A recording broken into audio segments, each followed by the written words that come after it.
Radhe Radhe friends, आप सभी का स्वागत है स्टडी राधे 02 में।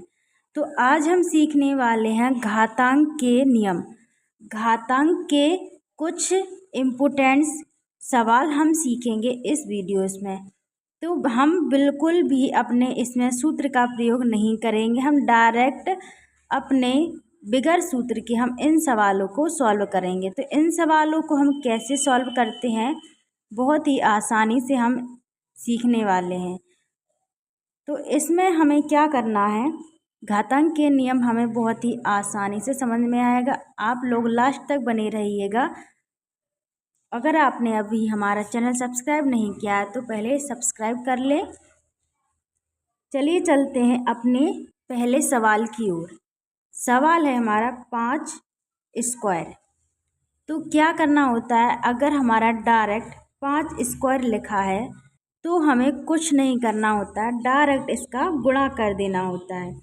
जितनी हमारी घात है, 5 पर घात 2 है तो 2 बार हम गुणा कर देंगे। 5 गुणा 5, 5 गुणा 5 कितना हो गया, 25, पचम 25। 5 गुणा 5 हमारा आ जाएगा 25। तो यही इसका आंसर होगा। दूसरा हमारा है 4 क्यूब। 4 की घात 3 है। तो इस वाले सवाल में भी हमें सेम जैसे हमने पहला किया है उसी टाइप से कर लेना है। तो 4 को हमें कितनी बार गुणा में लिखना होगा, 3 बार। 4 गुणा 4 गुणा 4। अब इसका तीनों का हमें मल्टीप्लाई करके लिख देना है।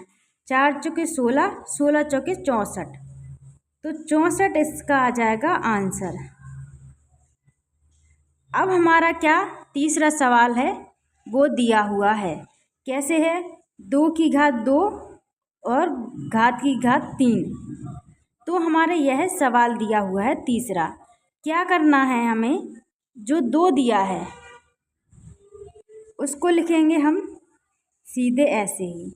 अब जो घात की घात कितनी लिखी है, घात की घात हमारी कितनी दी हुई है, 2, 2 की घात 3 है। 3 बार हम कर लेंगे 2 का गुणा। कैसे करेंगे, 2 गुणा 2 गुणा 2। अब इसका गुणा करके लिखो, 2 दूनी 4, 4 दूनी 8। कितना आया, 2 की घात 8। तो 2 की घात 8 हमारा इसका आंसर आ जाएगा। आप चाहो तो इसका 2 का 8 बार अलग अलग करके गुणा कर सकते हो। अगर आप लोग करोगे तो बहुत ही लंबा खिंच जाएगा। तो हम लोग क्या करेंगे, इसको सिर्फ इतना ही 2 की घात 8, इसका इतना ही आंसर आ जाएगा। अब हमारा चौथा सवाल है। तो चौथा सवाल हमारा दिया हुआ है बड़ा कोष्टक छोटा कोष्टक, ये दोनों ही मिलकर हमें दिया है। कैसे, 4 की घात 2 कोष्टक 2 और बड़ा कोष्टक 3। इतना हमारा सवाल दिया हुआ है। क्या करना है, जो हमारे 2 2 2 2 2 3 ये सब दिया हुआ है, तो क्या करना है, हम ऊपर वाली संख्याएं का सबका गुणा कर लेना है। कैसे करना है, तो 4 है इसको 4 लिखेंगे, 2 है 2 है 3 है, तो 2 गुणा 2 गुणा 3। इसका हमें इतना मल्टीप्लाई करना है। कैसे करेंगे,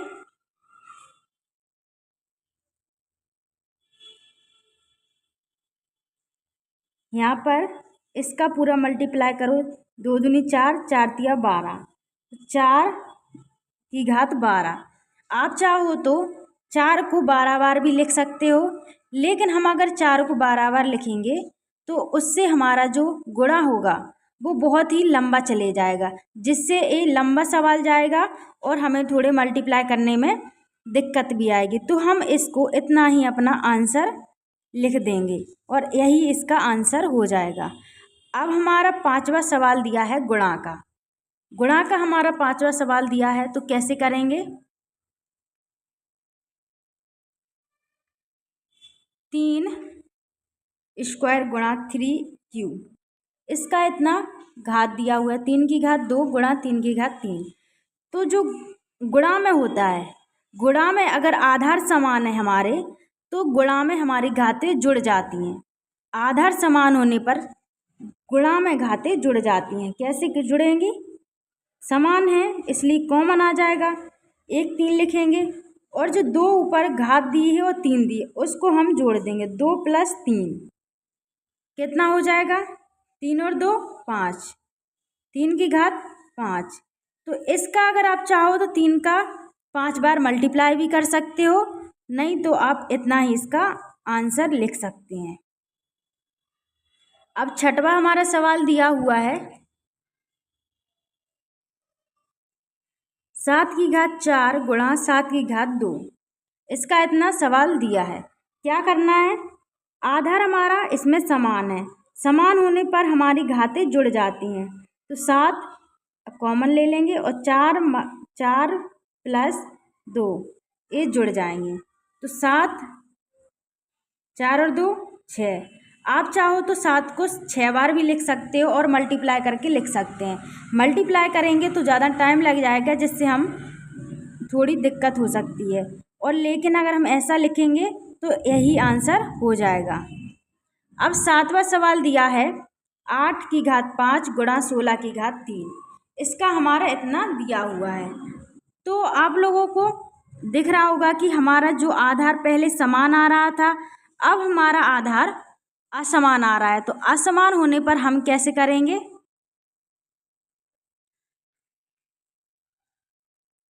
आधार हमारा असमान है, तो अब हम सवाल को कैसे सॉल्व करेंगे देखिए। तो थोड़ा हम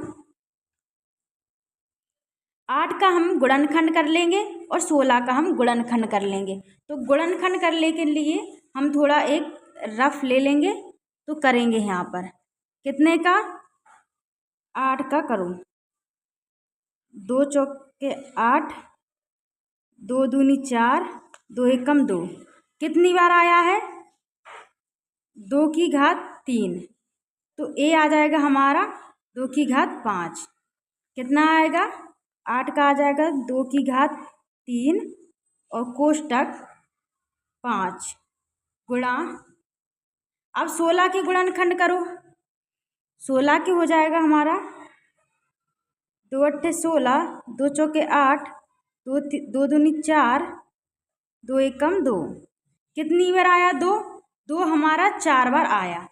तो 2 4 बार आने के कारण हम लिखेंगे 2 की घात 4 कोष्टक 3, इतना आ गया। तो अब हम क्या करेंगे? जो हमारी कोष्टक वाली संख्या रहती है इन दोनों को हमें क्या करना होता है? मल्टीप्लाई करके लिखना होता है। तो मल्टीप्लाई करेंगे इनका, कितना आ जाएगा? 2 की घात 15, 5 × 15 गुणा 4 × 12, 2 की घात 12। तो अब करेंगे हम 15 12। तो अब हमारा आधार समान आ गया है। आधार समान आने के कारण हमारा क्या होता है? घातें जुड़ जाती हैं। तो आधार समान आ गया, तो अब करेंगे 15 + 12, तो 15 और 12 कितना हो जाएगा? 27। तो इसका हमारा क्या होगा? 27 आंसर आ जाएगा। अब हमारा 8वां सवाल, तो 8वां सवाल दिया है, उसमें भी हमें क्या दिया है? आधार असमान दिया है।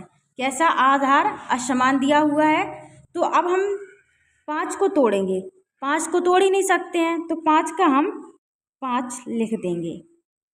अब गुणा लगा देंगे। क्या 4 को हम तोड़ सकते हैं? हाँ, 4 को हम तोड़ सकते हैं। कैसे? 2 की घात 2 और घात 3, इसको हम तोड़ सकते हैं। तो हमने इतना लिख दिया। अब क्या करना है? इसका हमें मल्टीप्लाई कर लेना है। कैसे करेंगे? बराबर 5 का 5 रहेगा गुणा 2 का 2 लिख देंगे, ऊपर वाली जो घातें हैं वो गुणा में आ जाएंगी। तो 3 दूनी 6, तो कितना आ गया हमारा आंसर? 5 5 की घात 2 गुणा 2 की घात 6। अब इतने से कुछ और नहीं हो रहा, इसलिए आंसर यही हो जाएगा हमारा। अब जो हमारा न्यू सवाल है नौवां सवाल दिया है भाग में। तो भाग में क्या होता है, हमारा घटता है अगर आधार हमारा असमान हो। कैसा, आधार समान हो तो घट जाता है। आधार हमारा समान है इसलिए हम घट जाएगा। भाग में घातें घटती हैं आधार समान होने पर। आधार समान होने पर घातें घट जाएंगी। तो हम 4 लिखेंगे, कॉमा आ जाएगा। 6 माइनस 2, 6 में से 2 गए, 4 की घात 4। तो 4 की घात 4 यही हमारा आंसर होगा इसका। अब 10वां सवाल। 10वां सवाल कैसा दिया है, 5 की घात 8 भाग 5 की घात 5। इसमें भी हमें आधार समान दिया हुआ है। आधार समान होने पर हमारी घातें घटती हैं। तो 5 की घात 8 माइनस 5, तो घटाएंगे, 8 में से 5 जाएंगे, कितने बचेंगे हमारे, 5 की घात 3। तो अब हम इसका मल्टीप्लाई कर देंगे, 5 गुणा 5 गुणा 5 पचम 25, 25 पंचे 125। तो इसका क्या आ जाएगा, 125 आंसर आ जाएगा। अब हमारा 11वां सवाल है जो हमारे आधार असमान होंगे। तो आधार असमान होने पर हम क्या करेंगे, यह भी देख लीजिए। आधार हमारा असमान है, 6 की घात 3 भाग 8 की घात 2। आधार हमारा कैसा दिया है, असमान। असमान के कारण हम 6 की घात 6 गुणा 6 गुणा 6 लिखेंगे, बटे में 8 को 2 बार लिख देंगे, 8 गुणा 8। अब क्या करना है, हमें डायरेक्ट इसको काट देना है। कैसे काटेंगे, इसको काटो, 2 3 6, 2 चौके 8। अब काटो, फिर से कट रहा है अभी, 2 दूनी 4, 2 3 6, फिर कट रहा है अभी 2 से, 2 एकम 2, 2 3 6। अब बची हुई कितनी संख्या है हमारी, 3 गुणा 3 गुणा 3 बटे में 8। तो अब क्या करेंगे, इसका पूरा मल्टीप्लाई कितना आएगा, 3 त्रिका 9, 9 9 एकम 9, 9 18 9 30 27, 27 बटे 8। तो यह हमारा क्या होगा, 11वां सवाल, जो कि हमारा आधार असमान है। तो आधार असमान होने के कारण हमारा जो आंसर है वो 27 बटे 8 आया। यही क्या होगा हमारा आंसर। तो आई होप आप सभी को यह घातांक के नियम बहुत ही आसानी से समझ में आया होगा। तो हमारे चैनल को एक बार ज़रूर सब्सक्राइब करें एंड बेल आइकन को दबाना ना भूलें।